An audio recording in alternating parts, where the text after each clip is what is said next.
Ohayo gozaimasu, minasan. Kyou wa free will de hanashimasu. I don't know if I used the right particle there, but we're talking about free will today. Oh my god, no way. Yes way. So I woke up at 5:30 this morning. Man, what a start. That felt good. That didn't feel good. My energy is a little chaotic. I almost recorded this morning, but was getting out of bed. A nigh impossible task. I also think I figured out what was wrong with my audio peaking in like every single episode in the past, so that's cool. Anyway, free will. Talked about it before. We're going to give you a quick summary on what I believe in terms of free will. Do I believe in free will? Do I not believe in free will? And then I'm going to talk about my little 5:30 a.m. epiphany as I was lying in bed, almost knocking over a can of Monster. So my opinion on free will is that it does not exist. It does exist because it does not exist. For example, if we lived by a rule in life that you could only walk 10,000 steps a day, and at step 10,000 on it, you stop moving, that rule only exists in a confined sense. But you could push yourself to take a 10,001 step, a 10,002nd step, 10,001st step, technically, 10,002nd step. And therefore, you are breaking that rule. So if you're breaking that rule, if you find the willpower to break that rule, does that rule exist in the first place? We have a lot of laws that govern our society, right? Those laws exist, but they're societal rules, right? And I was about to say they make sense, but a lot of them don't, honestly. Don't kill anybody. Obviously a good one. But those rules only exist because they can be broken. And it is in their breaking, so to speak. I'm thinking about murder. That they exist. That, they're unethical for one reason or another. And I see free will as a similar concept. I don't think we have free will in the sense that our lives are tied to a certain fate, a certain outcome. However, because of that, I think you can still break out of this outcome. Suppose your life is a train on tracks and it is going forward. The train is not going to derail. There might come moments where the path of the train shifts, but in general, the train will not derail. However, as a conductor, we can literally derail the train if we so chose. It's just a difficult thing to do. This morning, I want to call it evidence of free will for some reason, but pretty much I've been waking up at 5:30 the last couple of days. I think Tuesday I failed. I got up at 6:30. Shame. And I've been kind of going back to sleep after. Like Monday, I went to an early jiu-jitsu class that was at 6 to 7. The force of will has been lacking in me for quite some time, but it's nice that it's back. I'm not really motivated per se. I'm just able to be like, all right, suck it up. Fast track to burnout though. But anyway, we're working with it. Pretty much I woke up at 5:30 this morning and I had a dentist appointment at 7. And I was like, my only goal right now is to not fall asleep. Should I have just taken a shower? Yeah. Did I? No. I laid down. I think I intermittently went back to sleep here and there because I ended up going to shower at like 6:30. I read for a little bit. I scrolled Instagram. I got that good brain rot in first thing in the morning, And for lack of a better word, I'll call it a bedside table. On this table where I have my alarm, I also had a can of Monster because I drank a little bit of that after I woke up, trying to get the brain going, get that caffeine straight to the soul. And I ended up lifting my blanket up at one point. No. Yeah. Well, it doesn't really matter what happened, but I almost knocked it over. And I was thinking about how it's so easy to knock over a can of Monster, a water bottle, whatever. And it's so freaking annoying to have to clean it up because I've done this before. And I was in a tired fugue state. And even then I was like, I'm going to knock this over by accident. And I almost did. Moral of the story is don't put open containers on your bedside table. Thank you for listening. And I don't know. I say fugue state because the fact that at 5:40 in the morning, I thought to myself, I wonder if making mistakes like that is evidence of free will. It's kind of weird. I don't think that's normal. Can I buy anything? No. That sucks. Well, I can buy these, but I don't use those. So anyway, the concept here is that if we suppose for a moment that not having free will means that our life is on a track, there's a thread that's being woven into the tapestry of life, if you choose to believe in the Furies. And we have to follow that road. For simple terms, I'm going to be using the term path. I'm going to use the word road. I think path has a different implication in my mind. The path is the one you make. The road is the one you follow, right?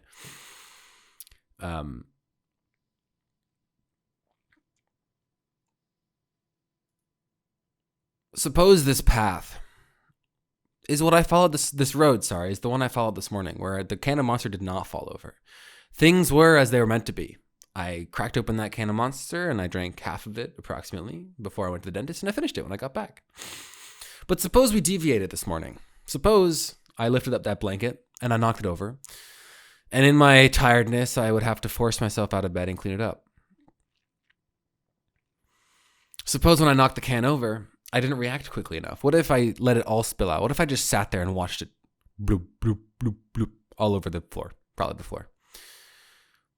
That would suck. Perhaps I would react fast enough. I don't know. But for some reason, the way I see it is like if you're driving on a road, you momentarily make a mistake. And that mistake can happen so quickly. And then it's getting back onto the road that is the violation of not having free will. It's weird because I'm stating that the rule is that we don't have free will, but I'm using evidence against it, so it sounds like a bunch of double negatives, so this might get confusing. But pretty much, I make a mistake, I spill this thing, and I go off the destined path, right? Oh, that's unfortunate. Because it's kind of, what is meant to be, and things will just go on.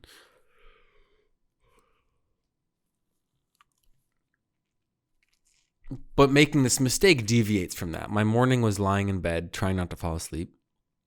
But it could have deviated, and I could have ended up cleaning that. Maybe it would have made me leave for the dentist 5 minutes earlier, and I get hit by a drunk driver. I don't know. It's an extreme example to display some sort of point I can't find the words to describe. But I feel like the concept can go a little deeper in the sense that when we make mistakes, we deviate from the road that we're meant to be on. Otherwise, mistakes are meant to happen. And so you can kind of use, this knocking the can of Monster over. Well, if free will doesn't exist, then it, whatever happened. But I very well could have knocked it over. And it kind of would have been a conscious mistake. It's like when you're in a video game and you see the decision tree in front of you in some way.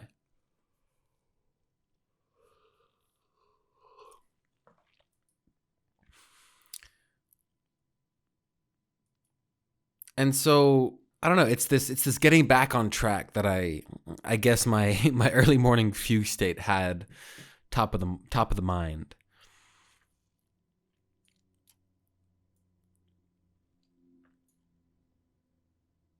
If I make a mistake in what to study at school, then I am technically going off of the beaten path, the path I am meant to follow. If I did not go into software engineering after school, because I did computer science as a major, as one of my majors, and I became an animator, then that's kind of like pivoting paths completely, right? So here's my little proof for you, all right? Suppose we have this path divergence. Although I suppose if there's a divergence, then that presupposes the existence of free will because you get to choose. Okay, well, this might not work. Anyway, I'm not trying to be formal about it. Point is, you're at a point where you've just finished computer science and you're going into animation. Let's put it that way. I guess you could say, so on one hand, it's like going into computer science and pivoting not into a computer science career is stating that my entire computer science major might have been a mistake.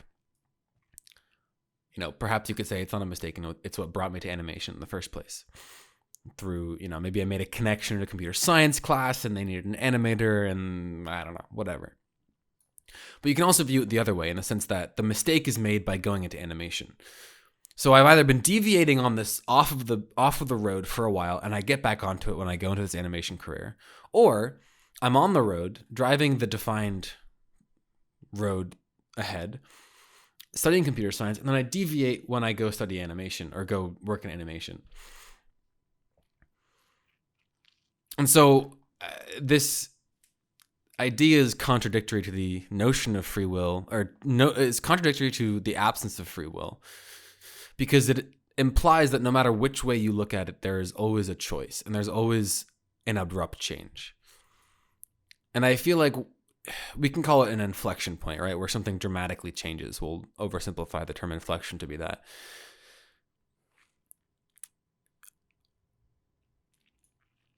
Right now, I feel like there's 10 different roads ahead of me.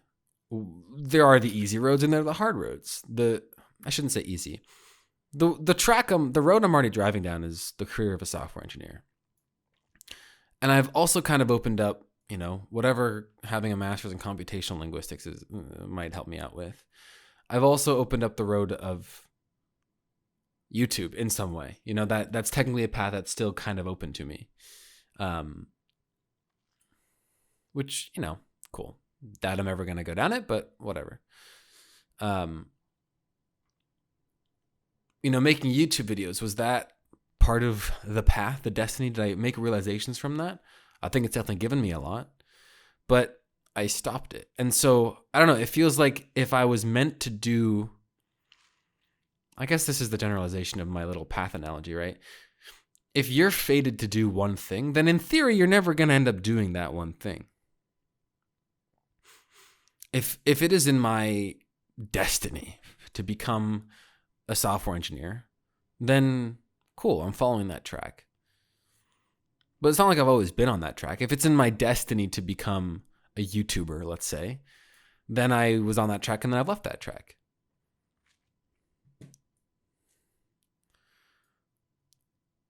And so I feel like when we make mistakes, it's super important, because if we just ride the wave the whole time, I think there's value in riding the wave sometimes. Trust the process. But if we just always ride the wave, then I think you stay on this road, this track. I like track because you're more confined on a track. Trains, for example. But if you can give yourself a certain amount of self-awareness in your day, in your life, then maybe all of a sudden you're like, oh my God, there's a track change up ahead. But if you just ride the wave, you're not going to see it. And I think in a lot of ways, it's so much easier to keep doing the thing we're doing, right? It's so much easier for me to stay on this computer science software engineering track. I happened to start making Minecraft code and stuff when I was 13, I think, 14. And I just kind of rode the wave. I enjoyed coding. I did computer science. Didn't really like the degree, but decided I want to at least try coding for a while because I didn't like consulting. I've spoken about that before. But what if all of that is a mistake? What if at the end of the day, I'm destined to, become an animator or make content like this in some weird podcast video style, right? Then has everything up until now been a mistake, or is trying out all these new things leading up to a mistake? I thought that was going to become a jump. Awkward.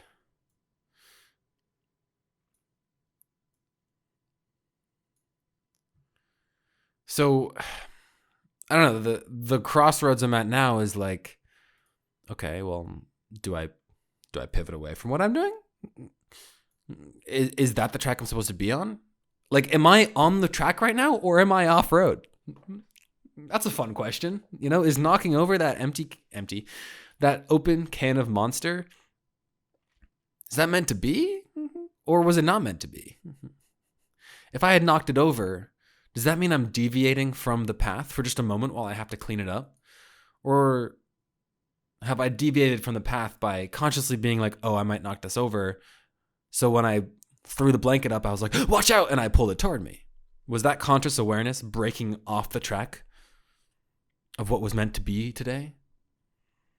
I don't know if that makes any sense, but I feel like mistakes in general is this evidence that free will is something that we are capable of as people, as human beings.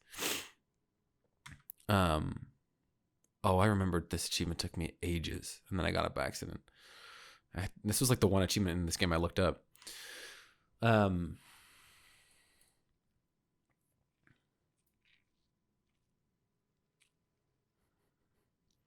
know. I guess what comes to mind is kind of like happy accidents, right? It's like if you make a mistake when you're making a painting, in theory, what you're supposed to do is make a, perfect thing, right? Exactly what you envision. But without the mistakes, you don't really end up having this creativity. And I feel like maybe mistakes in life are just all that more important. Because you're not just riding the wave. You're not just going with the status quo. You are changing things in some way. How exactly? I don't know. But if there isn't such thing as free will, then we would never make mistakes. Everything would always be exactly how it needs to be. I think regardless, what will be, will be. I think it's, whatever happens, happens. Sometimes things are just the way they are meant to be in general.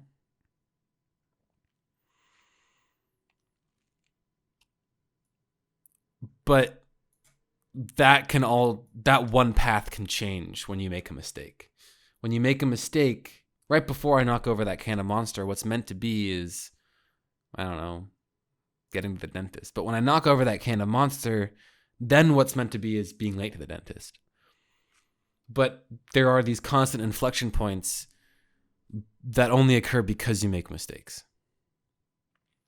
That's all I'm trying to say. That when we make mistakes, we're constantly switching tracks. Maybe there is no off the path, or it's off the path, off the track until you find another one. You could return to the same track. I end up getting to the dentist on time after I spill the Monster, or I don't. I get to the dentist late, and therefore, I don't know. I have to reschedule. I wouldn't have had to, but yeah. That's all.